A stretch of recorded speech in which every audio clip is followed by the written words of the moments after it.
नमस्कार। ज्योतिष में बहुत सारी विधाएं और बहुत सारी जानकारी हमें इंटरनेशनल और नेशनल लेवल पर उपलब्ध है। आज हमारे साथ हैं मिस्टर मार्क बोनी, एमए, एक अंतर्राष्ट्रीय स्तर पर प्रसिद्ध ज्योतिषी, लेखक और सलाहकार। आपने ज्योतिष में अपना मुख्य प्रशिक्षण श्री राव सर से प्राप्त किया, जो हम सबके गुरु हैं। दिल्ली में स्थित भारतीय विद्या भवन के ज्योतिष संस्थान से आपने पश्चिम में वैदिक ज्योतिष के उन्नति को देखते हुए इसमें आने की इच्छा प्रकट की और राव सर के साथ लंबे समय तक काम किया। उनके योगदान के लिए विशिष्ट सेवा पुरस्कार से भी नवाजा गया। दिसंबर 2024 में अमेरिकन कॉलेज ऑफ वैदिक एस्ट्रोलॉजी ने ज्योतिष में आपके उत्कृष्ट योगदान के लिए आपको ज्योतिष नवरत्न पुरस्कार से सम्मानित किया। आपने 35 पुस्तकें प्रकाशित की और पैसिफिक इंस्टीट्यूट ऑफ वैदिक साइंस की स्थापना की, जो ऑनलाइन और सैन डिएगो क्षेत्र में योग, आयुर्वेद और ज्योतिष में गुणवत्तापूर्वक शैक्षणिक योग्यता प्रदान करता है। आपने शिकागो नॉर्थ वेस्टर्न यूनिवर्सिटी से काउंसलिंग साइकोलॉजी में एमए और अंग्रेजी साहित्य में बीए किया है। इन वैदिक विज्ञानों के साथ आपने अपनी पूर्णकालीन भागीदारी से पहले कॉरपोरेट जगत में एचआर और ह्यूमन रिसोर्स के साथ काफी काम किया है और लीडरशिप कंसल्टेशन के रूप में काम किया है। आपके द्वारा लिखी गई पुस्तकें गोल्डन की ऑफ ज्योतिषा पूरे विश्व में ज्योतिष को एक नई दिशा दिखाती है। आज हम अपने शो के माध्यम से आपके द्वारा उन सारी बुक्स को डिकोड करेंगे और आपका जो भी व्यू ज्योतिष को लेकर है उस पर बात करेंगे।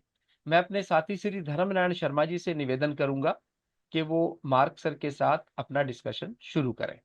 DN Sharma ji. Yeah, Namaskar. Hi, Mark. Good morning. Namaskar from India, Good and welcome evening. to the show. Thank you. Yeah, yeah. Good evening, and that's your morning, right? So Correct. anyway, sir, as Rajdeep has given your brief introduction regarding your Jyotish journey, Mm. and it is so pleasant. And first of all, I would like to start this discussion with what do you think regarding Indian Vedic Jyotish and the Western Jyotish, Mm. Western astrology? There are some similarities or there are a lot of differences. Please Right. put some light on it. Well, people should understand that before coming to Jyotish and meeting my Jyotish guru, Kane Rao, I was involved in Western astrology for 20 years. All right. So I'm very steeply involved in Western astrology. Western astrology got very psychological, meaning that when a person would come in for a consultation, what would often transpire is that the astrologer would talk about certain personality traits and proclivities that existed in the chart, certain psychological tendencies, right? The tools for which to predict are very, very limited, right? They're almost limited exclusively to transits. So as a Western astrologer, I called what I did astropsychology, right? Whereas when I discovered Jyotish, I saw its predictive power. And of course, its predictive power comes from two things primarily: yogas, planetary formulas that show the potential for certain karma to manifest in a person's life. And then, of course, the timing mechanisms, the dashas. And, I oftentimes use the analogy, it's a much more sophisticated form of astrology. Now, I'm not knocking Western astrology. You can do a lot with Western astrology, and people found my consultations very meaningful. But in terms of being actually able to predict events in a person's life, like marriage or childbirth or career rise or purchase of property, any of that sort of thing, extremely limited that way. Whereas Jyotish has all these fantastic tools and ability to do that. And so the analogy I used is that, I'm old enough to remember when we used to do typing on typewriters, right? But then, of course, computers came along with these wonderful word processors, right? So I felt when I went from Western astrology to Jyotish, I went from a typewriter to word processing, to a computer. It was a much more sophisticated, much more powerful form of astrology, which is why I then totally really basically stopped doing Western astrology and then got very involved in doing Jyotish. I hope that answers your question.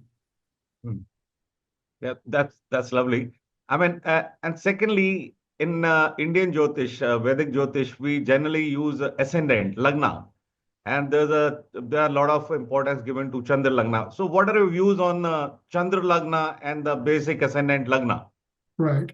So Lagna, what we call it the ascendant, right, in English. Right. And it's actually, I wrote an article once called The Pillar of Life, because the Lagna is the organizing principle in the birth chart, right? It's the thing that's most individualized because it's based on the exact time of birth, not just the sign on the ascendant, but of course, as you know, the exact degree of the ascendant, right? This is the most individualized point in the chart because it's based on the exact birth time. Everything in the chart is organized around this point, meaning where the planets fall by house, which planets rule which houses, right? So this is such a key. It's, for example, looking at where the planet who rules the first house, where it falls in the houses and what those indications of the houses are, shows you something about what will be an area in life that a person will naturally gravitate to. I'll use my own chart as an example. I have Virgo Lagna. It's ruled by Mercury. Where does it go? It goes to the eighth house of the occult sciences. Oh, yeah. I've always been deeply interested, deeply involved Right. in mysticism and in esoteric matters, right? Yoga sadhana, all these things are indications of the eighth house, which I have my Lagna Lord in the eighth house. Not only that, but with the eighth Lord itself. So it really puts a focus in my life, right? This is something that is true for any horoscope. You want to see where the Lagna Lord goes by house. This will give you some clues as to an area of life that a person naturally gravitates towards, right? Now, you mentioned Chandra Lagna. So what is Chandra Lagna? It's the position of the moon, right? Yeah. And we use that as a Lagna as well. The classics of Jyotish are very clear on the fact that when we see yogas, these planetary combinations that can indicate certain karmas, static potentials for certain karmas, we must see those not just from the birth Lagna, but also from Chandra Lagna. And if you don't do that, you'll be missing some, when you're trying to interpret some major period, you'll really be missing some deep clues as to what that period could bring if you don't just see it from the birth Lagna, where it's placed by house, what house it rules, but also from the moon, right? So this is a very, very, I don't know if I want to illustrate this, but that's the answer to the question. You want to use both the birth Lagna and Chandra Lagna to see certain patterns in the birth chart. These patterns are called yogas, and their activation in the dasha system. I like to say yogas show what karma can manifest, dashas show when. Yogas show what, Right. dashas show when. And this is really the predictive power of Jyotish. That's a great description. I mean, you guys are also using in the Western world. And at the same time, like we do all the predictions from the bhavas. So Right. do you also believe, I mean, the houses, the bhavas, all 12 bhavas, the Western astrology also uses those bhavas? Well, yes, of course. Both systems have houses, and of course, Mhm. houses represent various areas of life experience that anyone could ever have. In fact, theoretically, the 12 houses of the horoscope represent any experience that a person have. That is, it could be categorized according to one of these 12 houses. Okay. So, Mhm. and many of the house meanings in Western astrology are the same in Jyotish, but some of them are quite unique. I can remember when I heard Kay and Rao, my Jyotish group, refer to the third house as having to do with the performing arts. When a person is putting on a performance, right? That's the third house. So I got very interested in this because I had the charts of all these movie stars. I wanted to see if the third house, third lord played a very prominent role in their life. And it did. In fact, this was one of the first research articles that I did. So many of the meanings are the same. Seventh house has to do with marriage. Fifth house has to do with children. Ninth house has to do with the guru, the teacher, right? A lot of these things are exactly the same, but some are unique to Jyotish, and I found them to be very, very valid. And at the same time, the Lord of the bhavas, I mean, the placement of their different placements in the different houses and, different parameters, the bhava lords, bhavesh. So, of course, one of the ways when we interpret a chart, Mhm. K and Rao used an acronym, a memory device. He called it PAC. You want to Oh, see where a planet is positioned. You want to see what aspects it forms, it receives, and of course, what conjunctions it is. This is the way we analyze the horoscope. That first one, P, has to do with, I talked about my Lord of the Ascendant of the first house goes to the eighth house. That's position, right? And so that happens with every house lord. And one of the ways in which we derive information from a birth chart is to see exactly which house lords go into which houses. And some of these can form these things called yogas, right? So these things called dhan yogas, combinations for wealth or combinations for financial affluence, right? So what are the two money houses? They are the second house, which has to do with earned income, and then the 11th house, which means gains of all kinds. And then there are the Lakshmi Sthanas, 159, right? Goddess Lakshmi is, of course, the goddess of affluence and wealth. So when these house lords and these houses combine, this can be a combination that can be good for a person financially. Let's take an example. Say, for example, for Capricorn Lagna, Venus rules the ninth house. I'm sorry, rules the fifth house, right?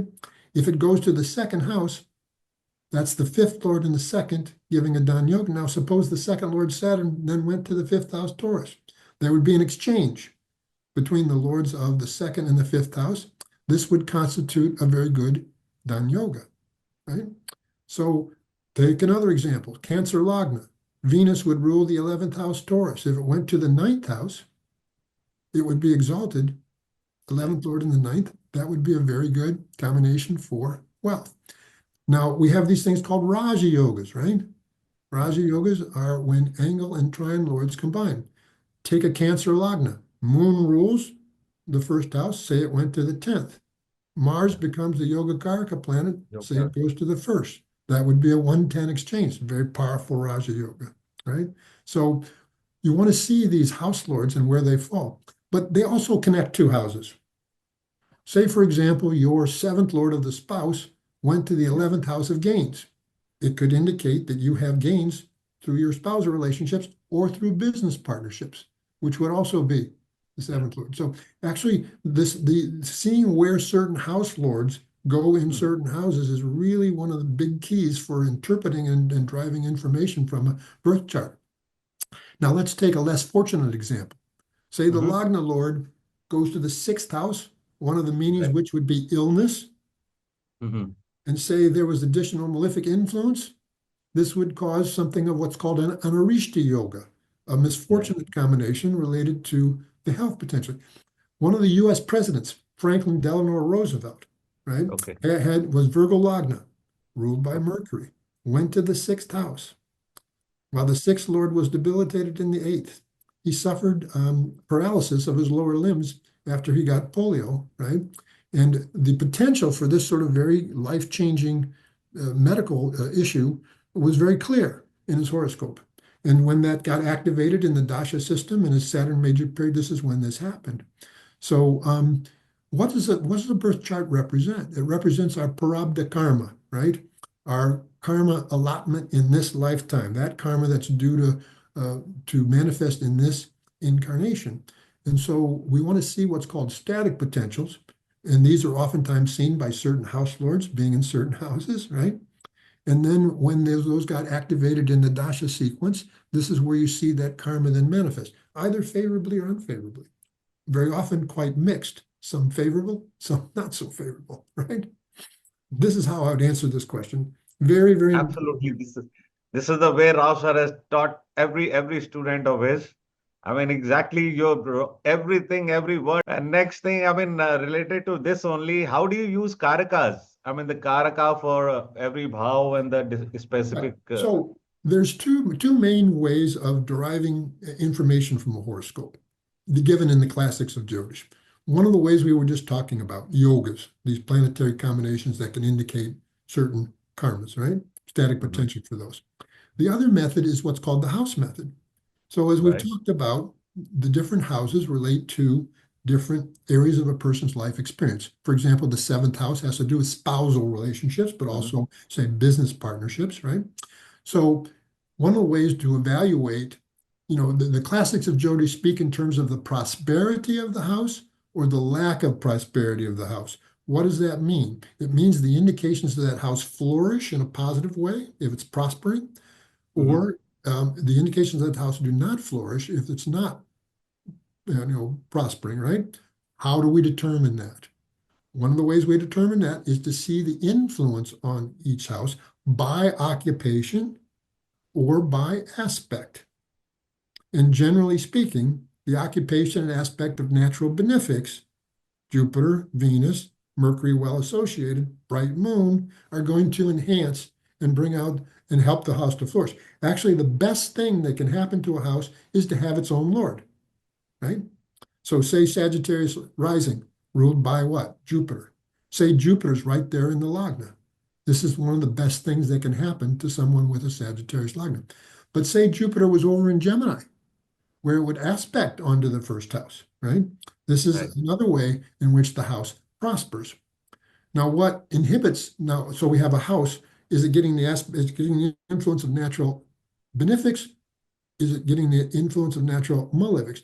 Now, if a natural malefic is aspecting onto its own house, that's still a good thing, right? Because, as I like to say, a thief protects its own house.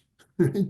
So, say for example, Capricorn is the Lagna, and Saturn, ruled by Saturn, and Saturn aspects onto Capricorn. That's not an affliction to that Right. first house.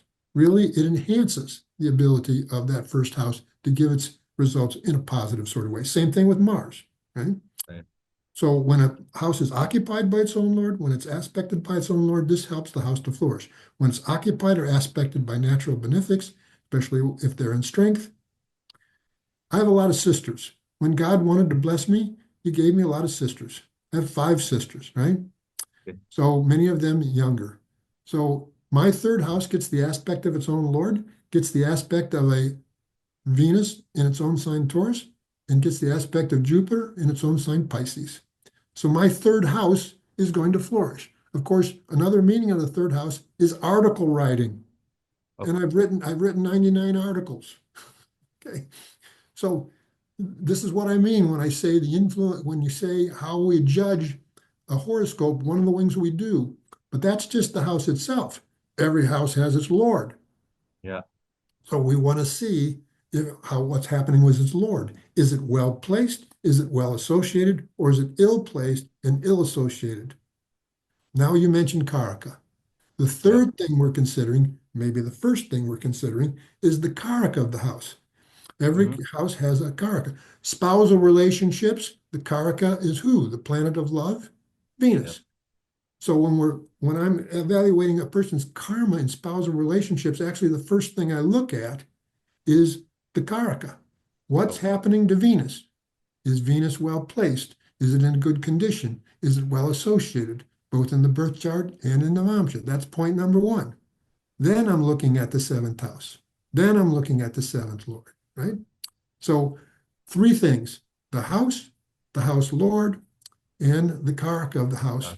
Same thing with the 5th house, Jupiter. We want to see what's happening with Jupiter. Is Jupiter strong when well placed? Is it not afflicted? It really enhances the ability for a person to have children, right? So this is the other method for interpreting a horoscope, the house method. Does the house prosper or doesn't it prosper? Now, what you usually see is a mixed condition, right? Some favorable, some not so favorable. But if everything is favorable, then you can see that that house will flourish to a really great degree.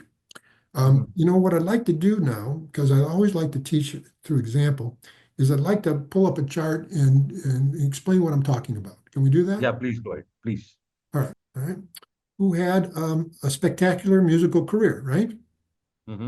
That existed over many decades.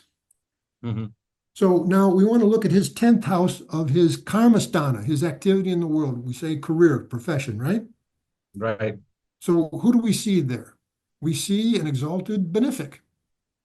Right. And we see the sun there who gets what's called directional strength in the 10th house. Right. It's actually the 3rd lord of performance in the 10th house with this really strong benefic. Venus is far away from the sun. There's no question of combustion. But then now, who's the 10th lord? Who's the 10th lord? Jupiter. Jupiter. What's its condition? It's exalted. Exalted, And yeah. most importantly, it aspects back onto its own 10th house. Right. So there's only the influence of natural, the sun doesn't count as a malefic in this case. There's only the influence of two natural benefics, both of whom is exalted, and one of whom actually rules the 10th house itself. The house is devoid of any malefic influence.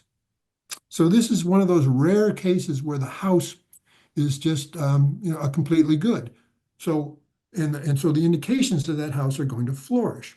And the time when they're going to flourish the most, if you can look down and see the dasha sequence, the Vimshottari dasha sequence, you can see that starting at age 38, he ran the major period of Venus for 20 years, followed by the Sun period, 6 years, and his wonderful career extended over many, many decades.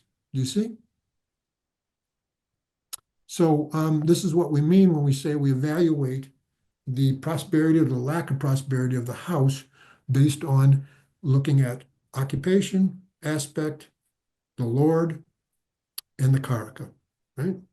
Absolutely. That is a way of prediction we have learned, and that's really good. I mean, you are also following the same principles as we've been, Well, you know, these are explained from. classical principles of Jyotish. These are Right. right out of the Shastra. If you see Paladipika, a major Parashara text written by this man Mantraswara, he lays out exactly what I'm talking about, right? How a house prospers and how we evaluate that. I won't show a negative example. We can go on. Right? So just a small description. I mean, detailed. I don't want to go into much detail, but how do you see the karma system? I mean, how do you relate the karma theory with the planets and the nakshatras?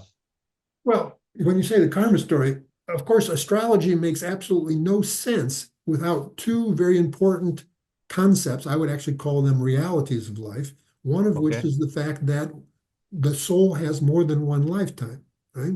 Okay. As the Bhagavad Gita says, we are dwellers in the body. We're not these bodies, right? We are the spirit within, and that spirit within goes through a cycle of birth, death, and rebirth. We call that transmigration of the soul, right?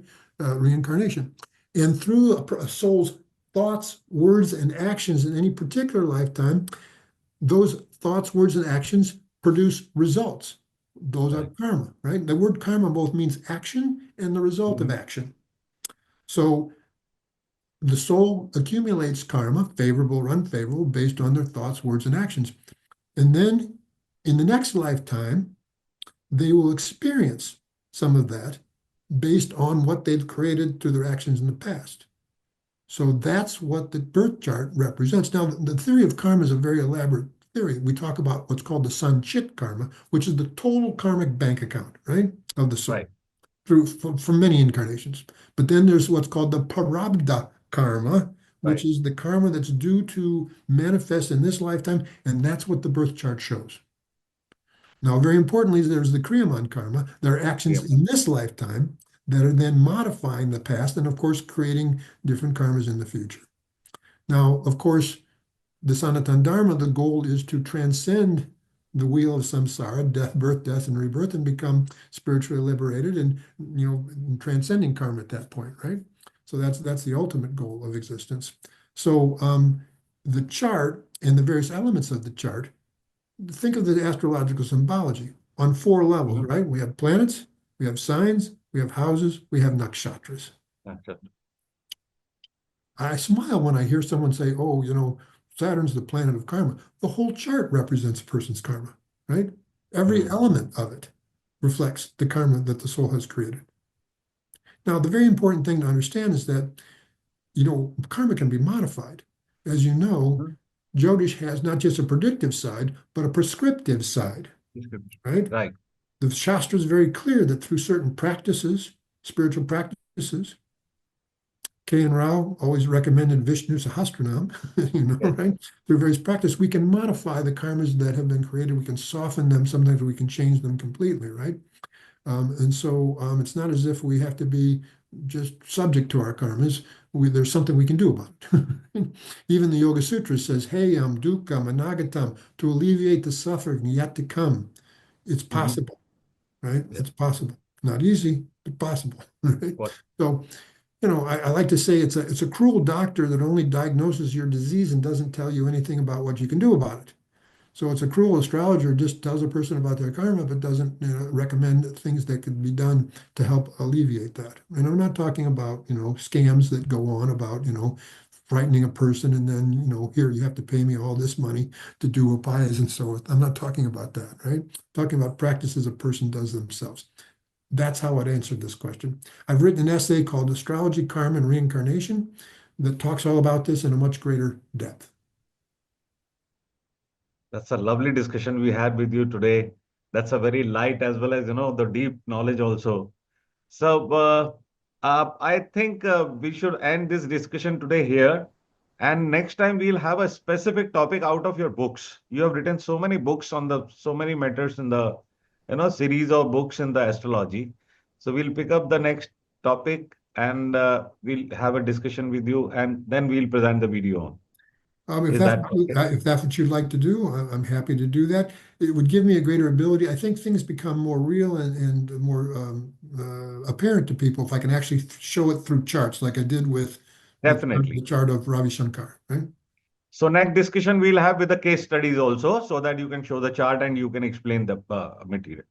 So Rajdeep, I hope this is the best discussion we had for today. Thank you so much, sir. It is great pleasure to discuss with you, and almost our query regarding the basic things from the astrology and Jyotisha of the golden key of Jyotisha has been completed now, as Mr. Sharma has already discussed, that we will join for a case study purpose for a next meeting. So thank you so much from our side. Namaskar. My pleasure. Namaste.